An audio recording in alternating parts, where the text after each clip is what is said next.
یہ جو اسرائیل اور غزہ کا معاملہ ہے اس میں شاید اعلان اب کیا گیا ہے، لیکن یہ بہت پہلے سے پلان کا حصہ تھا کہ کس طرح سے غزہ پر مکمل کنٹرول حاصل کیا جائے۔ مسئلہ یہ ہے کہ اس سے تمام چیزیں حل ہو جائیں گی، تمام مسائل ختم ہو جائیں گے، یا آپ کے نزدیک انتشار ایک نئے طریقے سے جنم لے گا؟ دیکھیں، بات یہ ہے جہاں تک اسرائیل کا ہے، وہ تو ایک دنیا کے مختلف ادارے اب کہہ چکے ہیں، ورلڈ کورٹ کہہ چکا ہے، جینوسائیڈ کوئی کہہ رہا ہے، کوئی کہہ رہا ہے وار کرائمز، اور انٹرنیشنل کرمنل کورٹ نے تو ان کے اریسٹ وارنٹس بھی ایشو کر دیے ہیں۔ اس لیے اب تو یہ بالکل واضح ہو چکا ہے کہ دنیا کا کانشنس جو ہے اس بات کی قطعاً اجازت نہیں دے رہا۔ پرابلم کچھ اور ہے۔ پرابلم یہ ہے کہ یہ معاملہ امریکہ کا فارن پالیسی کا ایشو نہیں ہے، یہ امریکہ کی اندرونی سیاست کا معاملہ بن گیا ہے، جو کہ بہت بڑا ایک ظلم ہو گیا ہے اس سارے مسئلے کے ساتھ۔ وہاں کوئی بھی دو میجر پارٹیز ہیں، ریپبلکنز اور ڈیموکریٹس، ان کی جو اسٹیبلشڈ لیڈرشپ ہے وہ مرہون منت ہے اسرائیلی لابی کی۔ اسرائیلی لابی اتنی پاورفل ہے فائنینس میں بھی، میڈیا میں بھی، کہ وہ جس کے پیچھے پڑ جائے اس کو الیکشن بھی نہیں جیتنے دیتے۔ تو اب اور پرابلم جو آ گیا ہے، اب ٹھیک ہے نئی جنریشن میں ریوولٹ ہو رہا ہے، اب یہاں تک تو بلکہ امریکی یہودیوں نے بھی ریوولٹ کیا ہے اور انہوں نے کہا ہمارے نام پہ یہ قتل عام، یہ جینوسائیڈ جاری نہیں رہ سکتی، بلکہ جو ان کے پادری ہیں یہودیوں کے ریبائز، انہوں نے بھی اعتراض کر دیا ہے، لیکن وہ سننے کے موڈ میں اس لیے نہیں کہ ان کا اقتدار لگا ہوا ہے جہاں تک نیتن یاہو کا، یا وہ جیل جائیں گے یا وہ وزیر اعظم رہیں گے۔ جس دن جنگ ختم ہوئی انہیں ڈر ہی ہے کہ وہ جیل پہنچ جائیں گے، ان پہ بہت سے کرپشن کے کیسز ہیں۔ اس صورتحال میں امریکہ کوئی اسٹرانگ پوزیشن لینے کو تیار نہیں ہے، لیکن یاد رکھنا چاہیے کہ جو پروگرام دیا گیا ہے کیا وہ قابل عمل ہے؟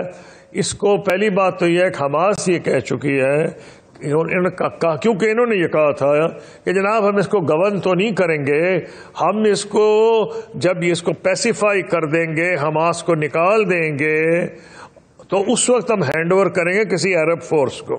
یہ انہوں نے کہا ہے۔ حماس نے کہا ہے کہ جس کسی کو بھی یہ ہینڈ اوور کریں گے ہم ان کو سمجھیں گے کہ وہ اسرائیل کے ساتھی ہیں، ہمارے ساتھی نہیں۔ اب کون سا عرب ملک ہے جو یہ چاہے گا ان حالات میں آنا؟ اسے مجھے ابھی تو نہیں سمجھ آ رہی کہ یہ کیسے ہوگا۔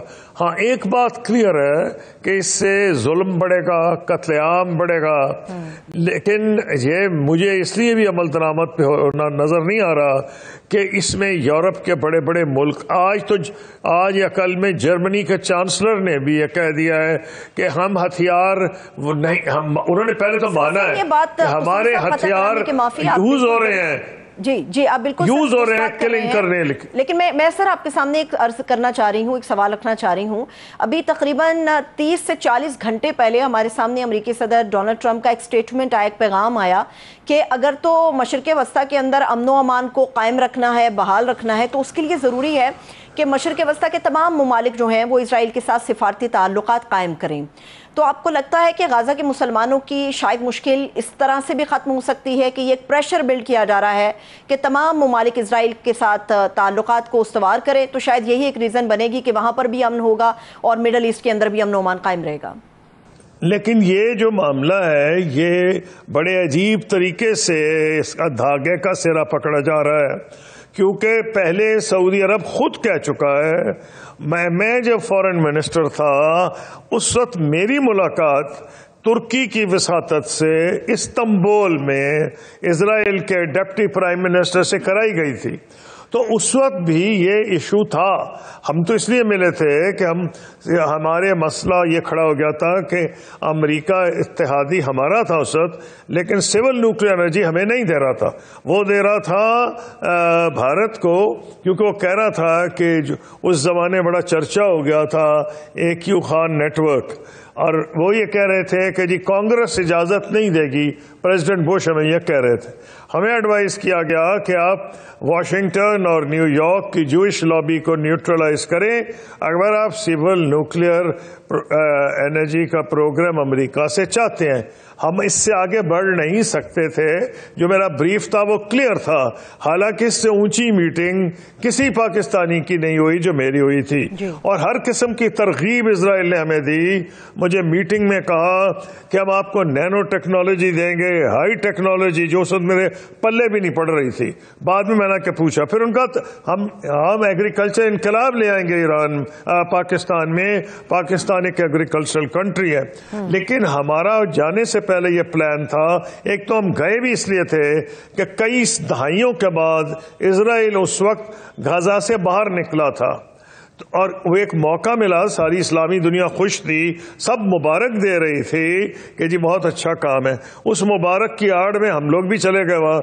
اب ایشو یہ ہے کہ بالکل واضح تھا اس وقت کے کراؤن پرنس سعودی عرب کے تھے کراؤن پرنس عبداللہ.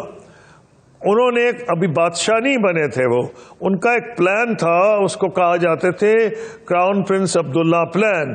اس کو بعد میں عرب لیگ نے ایکسپٹ کر لیا تھا جس کا نام تھا لینڈ فار پیس. یعنی کہ اسرائیل باہر نکلے, زمین چھوڑے, فلسطینیوں کی 2 اسٹیٹ سولوشن بنے, ایک وائبل انڈیپینڈنٹ پیلسٹینین اسٹیٹ بنے جس کا دارالخلافہ بیت المقدس ہو. ان حالات میں ان کا منہ لٹک گیا. جب انہوں نے میری بات سنی انٹرنیشنل میڈیا کے سامنے میں نے کہا تو اسرائیل کے ڈپٹی پرائم منسٹر کا منہ لٹک گیا. لیکن کسی پاکستانی حکومت کے لیے یہ ممکن نہیں تھا.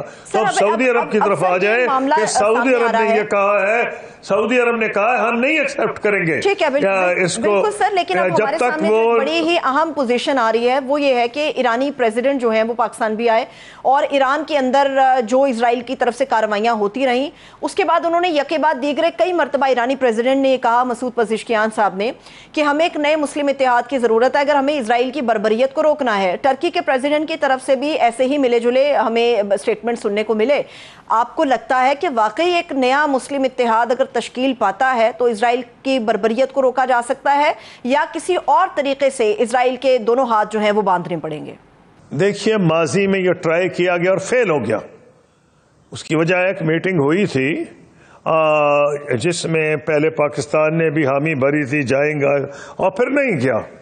وہاں کوالالمپور میں اور ترکی کے صدر پہنچے. میں نام وام لوگوں کے لینا نہیں چاہ رہا کیونکہ اس میں سیاسی رنگ نہیں دینا چاہتا.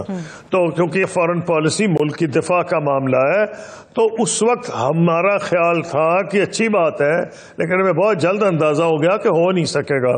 اور سعودی عرب نے کہا کہ آپ مت جائے اور ہم نہیں گئے.